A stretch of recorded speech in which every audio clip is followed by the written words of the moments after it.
চারিদিকে জলে থই থই, বৃষ্টি আর বৃষ্টি। আকাশের দিকে তাকিয়ে দেখো, ঘন কালো অন্ধকার মেঘ করে এসছে। সারাদিন বৃষ্টি হতেই থাকছে, চারিদিকে জলে থই থই করছে।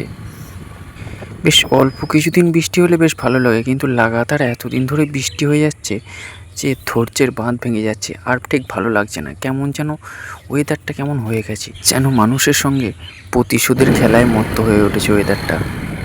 বৃষ্টির দিনে বৃষ্টিকে উপেক্ষা করে যারা বাইক নিয়ে ঘুরে বেড়াও, তারা জানো বৃষ্টির দিনের আনন্দটা, আবার বৃষ্টির দিনে কী যে চরম দুর্ভোগে পড়তে হয় রাস্তাঘাটে, সেটাও তারা ভালো করেই বুঝতে পারো।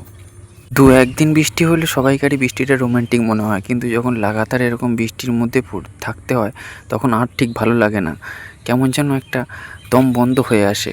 কিন্তু আমার কথাটা ওটা অন্য। এখানে একটা জায়গা আছে যেখানে যতই বৃষ্টি হোক না কেন মানুষজন কিন্তু ভিড় করে থাকে। এই যে এই জায়গাটার কথা বলছি, দেখো এত বৃষ্টি হচ্ছে, মেঘ করেছে, কিন্তু মানুষজন ওখানে ঠিক দাঁড়িয়ে থাকবে। আসল কারণটা আমি বুঝতে পারি না, সেরকম কিছু আলাদা কিছু ব্যাপার নয়, কিন্তু প্রকৃতির একটা সৌন্দর্য হয়তো তারা উপভোগ করতে আসে। যাক, আপাতত বৃষ্টিতে ভিজি হোক, যা করে হোক বাড়ি পৌঁছে গেছি। টাটা, পরের ব্লগে আবার দেখা হবে। প্লিজ একটু লাইক করে দিও কিন্তু, হ্যাঁ।